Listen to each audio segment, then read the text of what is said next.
Assalamualaikum warahmatullahi wabarakatuh. Perkenalkan, nama saya Andika Septa Wijaya, NPM 251000044. Mata pelajaran kewarganegaraan dengan dosen pembimbing Pak Subelo. Kali ini saya akan membahas yaitu reformasi dan HAM. Untuk reformasi, yang pertama yaitu kita akan membahas pengertian reformasi.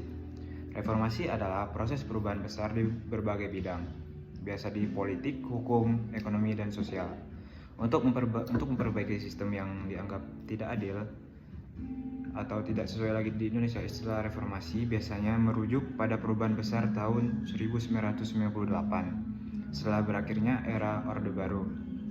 Nah, untuk pembahasan selanjutnya kita membahas yaitu latar belakang reformasi pada tahun 1998. Reformasi terjadi karena berbagai krisis dan ketidakpuasan masyarakat, antara lain yaitu yang pertama, krisis ekonomi pada tahun 1997 sampai 1998. Untuk krisisnya yaitu berupa contohnya nilai rupiah anjlok, harga-harga naik, banyaknya PHK, dan kesejahteraan masyarakat turun drastis. Untuk kedua yaitu kolusi nepotisme KKN, yaitu pemerintahan Orde Baru dinilai saat penyalahgunaan kekuasaan.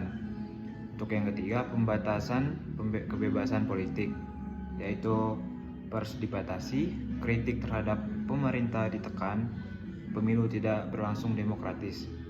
Nah, untuk yang keempat yaitu sentralisasi kekuatan, semua keputusan berada di tangan pusat, daerah tidak diberi kewenangan. Nah, untuk yang kelima yaitu tuntunan masyarakat dan mahasiswa, yaitu demonstrasi nasional menekan pemerintah untuk melakukan perubahan. Untuk yang berikutnya yaitu tujuan reformasi. Yang pertama, mewujudkan demokrasi yang lebih terbuka. Yang kedua, menghapus KKN. Yang ketiga, menegakkan hukum dan HAM.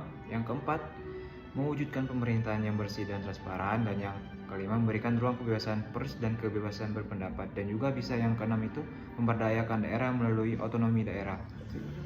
Nah, untuk selanjutnya kita akan membahas yaitu hak asasi manusia atau yang biasa kita sebut HAM. Nah, untuk pengertian HAM adalah hak dasar yang dimiliki setiap manusia sejak lahir setiap pemberian Tuhan, bersifat universal, tidak boleh dicabut dan wajib dilindungi oleh negara. Contohnya yaitu hak hidup, hak berpendapat, hak beragam, hak berpendidikan, hak keamanan, dan sebagainya. Nah, untuk yang seterusnya adalah ciri-ciri dari HAM. Yang pertama yaitu universal, berlaku untuk semua orang tanpa membedakan suku, agama, ras, dan status. Yang kedua, tidak dapat dicabut. Contohnya, hak utama tidak boleh dihilangkan. Dan yang ketiga, melekat pada manusia, ada sejak lahir. Yang keempat, tidak terpisahkan, yaitu semua hak saling terhubung. Yang kelima, dilindungi oleh hukum, yaitu negara wajib menjamin HAM. Nah, untuk pembahasan yang selanjutnya yaitu kita membahas macam-macam HAM. Menurut hukum internasional dan Undang-Undang 1945, pada pembahasan kita yang pertama yaitu hak personal atau pribadi, yaitu hak hidup, hak berpendapat, hak memeluk agama, dan hak berekspresi.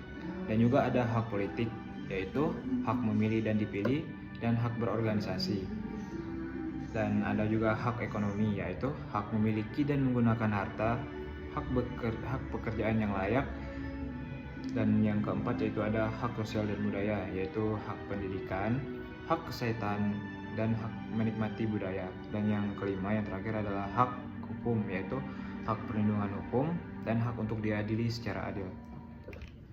Sekian pembahasan dari saya. Wassalamualaikum warahmatullahi wabarakatuh.